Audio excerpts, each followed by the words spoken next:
Hello and welcome आप सभी का आपके अपने YouTube channel M cash teaching point में। बात करेंगे बेसिक शिक्षा विभाग निदेशक बेसिक शिक्षा आदेश जारी, आ गई बड़ी खबर।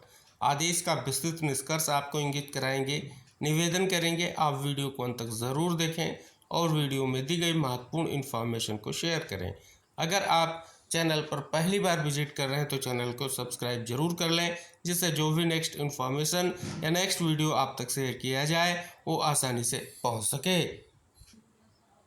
प्रेषक शिक्षा निदेशक बेसिक उत्तर प्रदेश लखनऊ सेवा में समस्त जिला बेसिक शिक्षा अधिकारी उत्तर प्रदेश। दिनांक है 14/5/2025। विषय है शैक्षिक सत्र 2024-25 में बेसिक शिक्षा परिषद के अधीन संचालित विद्यालयों में कार्य शिक्षक व शिक्षिका के अंतर जनपदीय एवं अंतः जनपदीय पारस्परिक स्थानांतरण के संबंध में महोदय कृपया उपयुक्त विषयक पत्र परिषद कार्यालय के पत्र दिनांक 3/5/2025 एवं 3/5/2025 का संदर्भ ग्रहण करने का कष्ट करें, जिसके द्वारा अंतरजनपदीय एवं अंतः जनपदीय पारस्परिक स्थानांतरण के संबंध में ऑनलाइन प्राप्त रजिस्ट्रेशन पत्रों के सत्यापन हेतु दिनांक 13/5/2025 तक की समयावधि निर्धारित की गई थी, किंतु कतिपय जिला बेसिक शिक्षा अधिकारियों द्वारा ऑनलाइन सत्यापन किए जाने हेतु समय अवधि बढ़ाए जाने की मांग की गई है।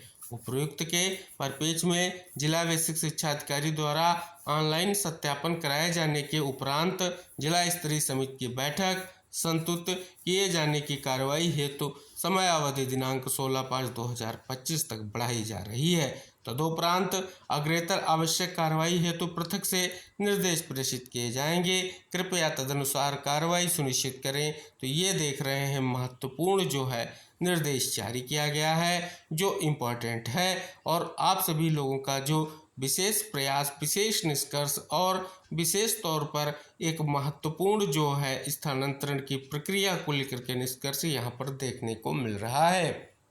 साथ ही कुछ महत्वपूर्ण खबरें भी प्रकाशित हुई हैं जो विशेष तौर पर स्थानांतरण प्रक्रिया से ही रिलेटेड हैं। जैसा कि यहाँ पर देखेंगे, परस्पर तबादले के लिए मिली एक और तारीख। प्रदेश के परिषदीय विद्यालयों के शिक्षकों को परस्पर तबादले के लिए एक बार फिर नई तिथि मिल गई है। बेसिक शिक्षा विभाग ने तीसरी बार तिथि में संशोधन करते हुए 16 मई तक आवेदन के सत्यापन की तिथि बढ़ा दी है। वहीं इसके बाद आगे की प्रक्रिया के लिए संशोधित कैलेंडर जारी किया जाएगा। प्रदेश में जिले के अंदर और एक से दूसरे जिले में परस्पर तबादले की प्रक्रिया 2 महीने से चल रही है। एक से दूसरे जिले में परस्पर तबादले के लिए पहले जोड़ा यानी पेयर बनाने की तिथि 26 अप्रैल से 10, दूसरी बार 5 से 15 व तीसरी बार 14 से 20 मई तय की गई है। इसके तहत बुधवार से शिक्षकों को OTP शेयर कर जोड़ा बनाने की प्रक्रिया शुरू करनी थी, किंतु यह शुरू नहीं हो सकी।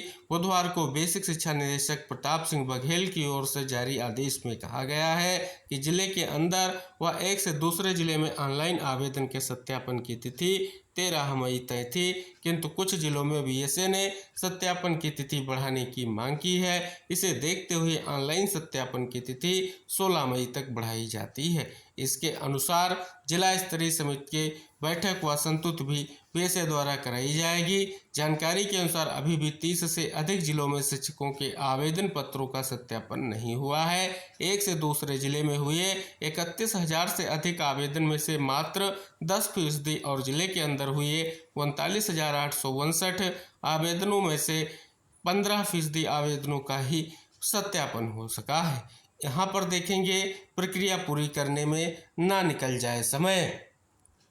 यहाँ पर देखेंगे कि उत्तर प्रदेश प्राथमिक शिक्षक संघ के जो साथी हैं उन्होंने स्पष्ट किया है या कहा है कि शिक्षक यह सवाल उठा रहे हैं कि जाड़े की छुट्टियों की तरह गर्मियों की भी छुट्टियाँ प्रक्रिया पूरी करने में ही ना निकल जाएं, क्योंकि प्रदेश के परिषदीय विद्यालयों में 20 मई से गर्मी की छुट्टियां शुरू हो रही हैं, किंतु जिस गति से प्रक्रिया चल रही है वह समय से पूरी होती नहीं दिख रही है।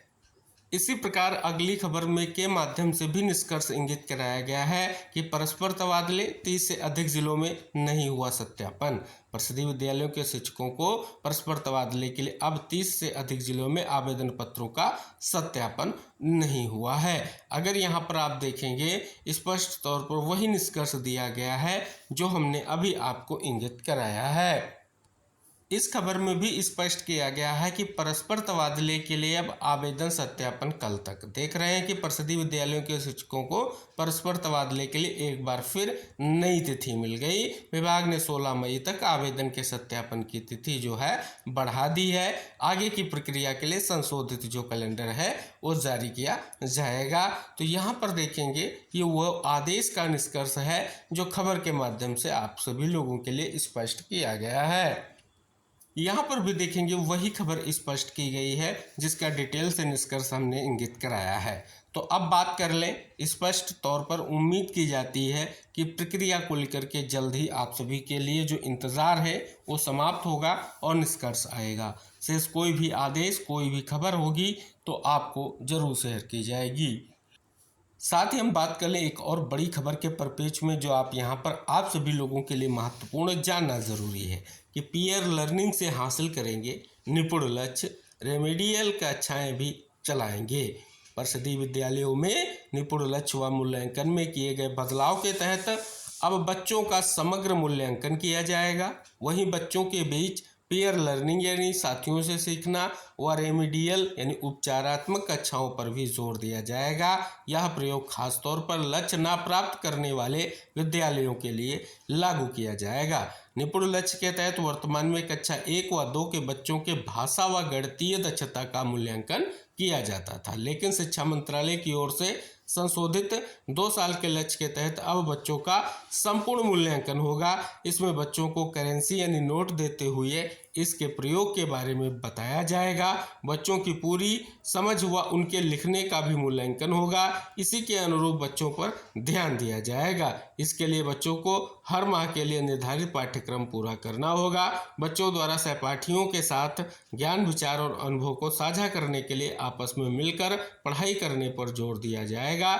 बच्चों की प्रगति का आकलन करते हुए कक्षा विषयवार रेमेडियल कक्षाएं भी चलाई जाएंगी। एनसीईआरटी की लाइब्रेरी बुक का भी प्रयोग जो है किया जाएगा। बेसिक शिक्षा विभाग के अपर मुख्य सचिव ने कहा कि अच्छे विद्यालय व शिक्षक अन्य विद्यालय व शिक्षकों के मार्गदर्शन व गुणवत्ता सुधार में भी मेंटर का कार्य करेंगे। तो देख रहे हैं एक और बड़ी इन्फॉर्मेशन है हमारे तमाम साथियों के लिए जो स्पष्ट तौर पर कार्यरत हैं। तो ये थी बहुत बड़ी इन्फॉर्मेशन जो हमारे प्रत्येक चयनित साथी के लिए महत्वपूर्ण थी। किसी भी भर्ती में आप सभी का चयन सुनिश्चित हुआ है और अगर आप म्यूचुअल ट्रांसफ़र की प्रक्रिया में प्रतिभाग किए हैं और इंतज़ार कर रहे हैं तो ये आप सभी लोगों के लिए महत्वपूर्ण खबर है। शेष कोई और इन्फॉर्मेशन होगी तो आपको ज़रूर शेयर की जाएगी। इसी तरीके से शिक्षा जगत की महत्वपूर्ण खबरें व विभिन्न भर्तियों से रिलेटेड महत्वपूर्ण खबरें पाने के लिए चैनल को सब्सक्राइब जरूर कर लीजिए, क्योंकि आने वाली जो भी इन्फॉर्मेशन होगी आपको वीडियो के माध्यम से शेयर की जाएगी। तो हम मिलेंगे नेक्स्ट इन्फॉर्मेशन के साथ नेक्स्ट वीडियो में। तब तक के लिए बाय बाय, टेक केयर साथियों।